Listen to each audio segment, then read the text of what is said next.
उपराष्ट्रपति चुनाव को लेकर जिस तरह से इंडिया गठबंधन को लगातार समर्थन मिल रहा है, यानी पी सुदर्शन रेड्डी की वजह से एनडीए में सेंधमारी हो गई।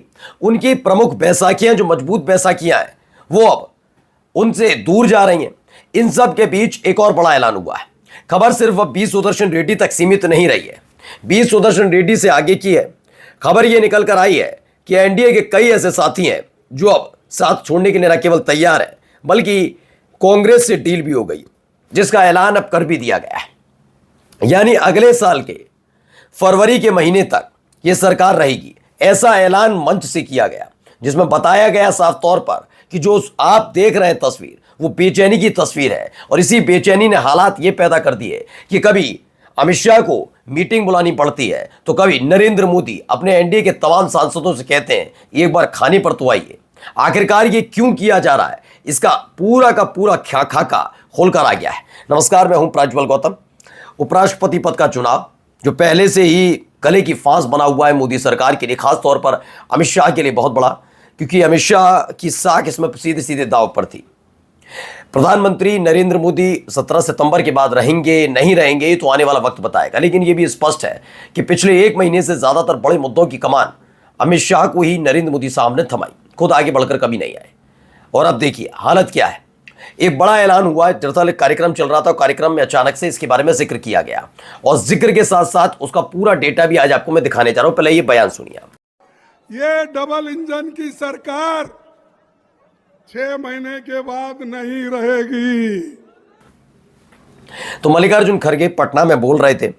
पटना में बोलते बोलते जब उन्होंने कहा कि डबल इंजन की सरकार 6 महीने में चली जाएगी, उसके अंदर ही जो सरकार आएगी, यानी 6 महीने का जब उन्होंने जिक्र किया, तो कुछ लोग इसे बिहार की सरकार से जोड़कर देख रहे थे, क्योंकि बिहार में इसी साल के आखिर में चुनाव है। ऐसा कहा जाने लगा, इन्होंने बिहार चुनाव के लिए कहा कि बिहार चुनाव में एनडीए की हार होगी और इंडिया गठबंधन महागठबंधन जीत जाएगा। उसका मैंने आपको बताऊं कि चूंकि मल्लिकार्जुन खड़गे कोई नई नवेली नेता तो है नहीं, उन्हें घोड़ा गणित आता है, और ऐसे में उन्हें पता है कि चुनाव दिसंबर में नहीं हो रहे या जनवरी में नहीं हो रहे 2026 में, जो 6 महीने ही कह रहे हैं। ये सितंबर का महीना चल रहा है, यानी अगले महीने ही लगने जा रहा है आचार संहिता। इसी महीने आचार संहिता की शुरुआत हो जाएगी, अक्टूबर नवंबर में चुनाव होने और खत्म, यानी 3 महीने के भीतर सब कुछ बिहार में हो जाएगा। यह जिक्र वाकई उन्होंने नरेंद्र मोदी साहब की सरकार के लिए किया था, और जैसे ही यह जिक्र हुआ वैसे ही फिक्र बढ़ गई। फिक्र इसलिए क्योंकि इससे पहले वाली खबर में मैंने आपको दिखाया कि कैसे एकनाथ शिंदे दौड़े दौड़े मुलाकात करने राज ठाकरे के पास पहुंचते हैं।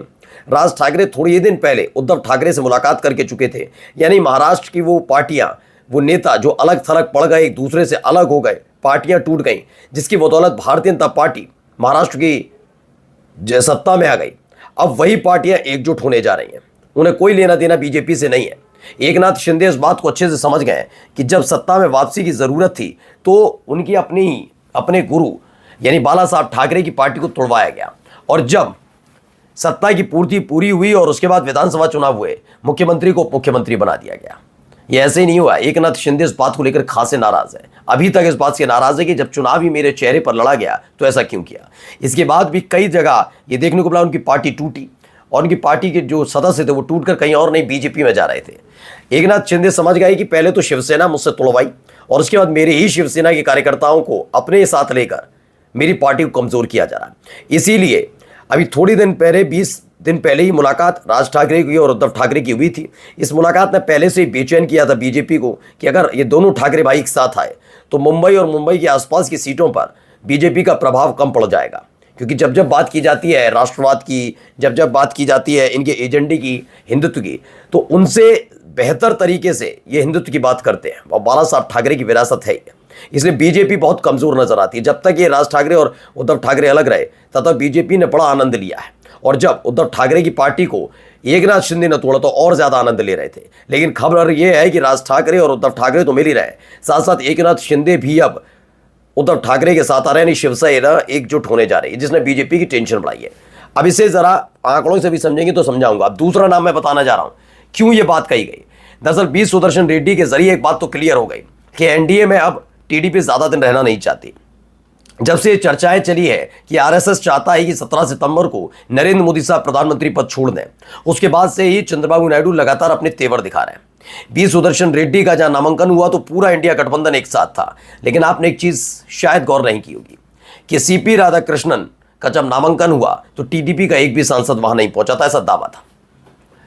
टीडीपी लगातार अपने तेवर दिखा रहा है, वो समझ गया है कि विदाई का वक्त आ चुका है सत्ता से नरेंद्र मोदी साहब का।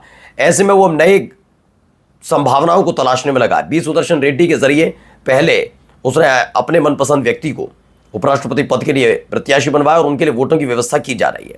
अभी हाल ही में ये तो चंद्रबाबू नायडू हुए, तीसरे जो हैं वो हैं जयंत चौधरी। जयंत चौधरी भांपने गए थे कि 1.5 साल पहले कैसे हालात हैं, जाकर देख लिया जाए, किसानों से मिल लिया जाए, कहीं नाराज तो नहीं है, कहीं ऐसा तो नहीं कि इस बार डब्बा गौर हो जाए बीजेपी की वजह से। मुलाकात करने जाते हैं क्योंकि इस बार जो लोकसभा चुनाव में जिस हसरत के साथ जयंत चौधरी को लेकर आई थी बीजेपी अपने साथ, उतना फायदा हो नहीं पाया। बहुत भारी नुकसान इस बार बीजेपी को उठाना पड़ा उत्तर प्रदेश में।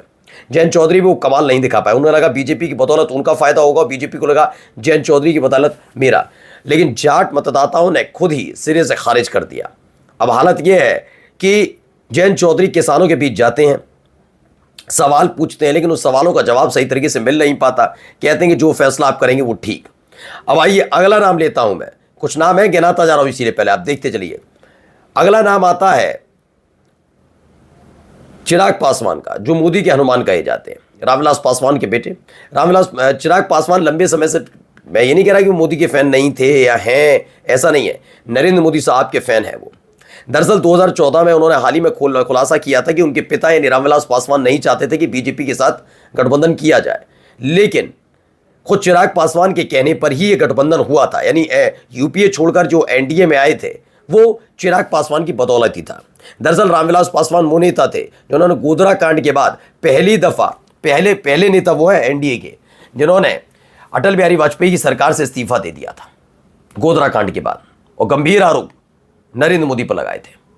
और उसके बाद जब वक्त बदला तो चिराग पासवान ने कहा कि उनके पिता पहले नहीं माने, लेकिन बाद में उनको मनाया गया और उसके बाद उनके पिता माने और साथ आ गए एनडीए के। लेकिन अब क्या है, दरअसल उनके पिता रामविलास पासवान के निधन के बाद जो उनकी पार्टी के साथ किया गया, वो आप समझिए कितनी पुरानी रंजिश निकाली गई।